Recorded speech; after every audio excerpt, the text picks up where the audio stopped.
Hi అండి. అందరూ ఎలా ఉన్నారు? నేను మళ్ళీ వచ్చేసా. Welcome back to Bujjamma shorts. ఈరోజు మన రెసిపీ వచ్చేసి ఎర్రకారం దోస అన్నమాట. దీనికోసం ముందుగా ఎండుమిరపకాయల్ని హాట్ వాటర్‌లో వేసుకొని ఒక 5 నిమిషాల పాటు పెట్టుకోవాలండి.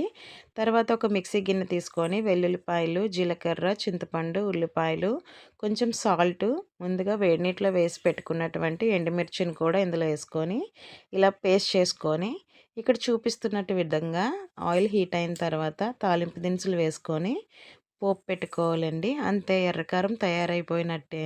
ఇప్పుడు స్టవ్ మీద ఒక దోస పెనం పెట్టుకొని దోస పెనం హీట్ అయిన తర్వాత దానికి ఆయిల్ అప్లై చేసుకోవాలండి.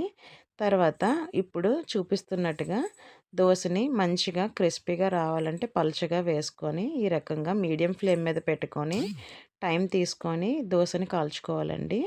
ఇప్పుడు దోసని రెండో వైపు తిప్పుకున్న తర్వాత 1 మినిట్ ఉంచుకున్న తర్వాత మళ్ళీ దోసని ఇంకొకసారి తిప్పి దీనిపైన ఎర్రకారంని బాగా అప్లై చేయాలండి. ఇక్కడ చూపిస్తున్న విధంగా దోస అంతా స్ప్రెడ్ చేయాలండి ఎర్రకారాన్ని. అలా అయిన తర్వాత ఇంకొక 1 మినిట్ పాటు ఉంచి దోసని మధ్యలోకి ఇలా చూపిస్తున్నట్టుగా మడత పెట్టి ఒక ప్లేట్లోకి తీసుకొని కొబ్బరి చట్నీతో ఉల్లికారంతో సర్వ్ చేసుకుంటే క్రిస్పీ క్రిస్పీ దోస తయారైపోయినట్టే.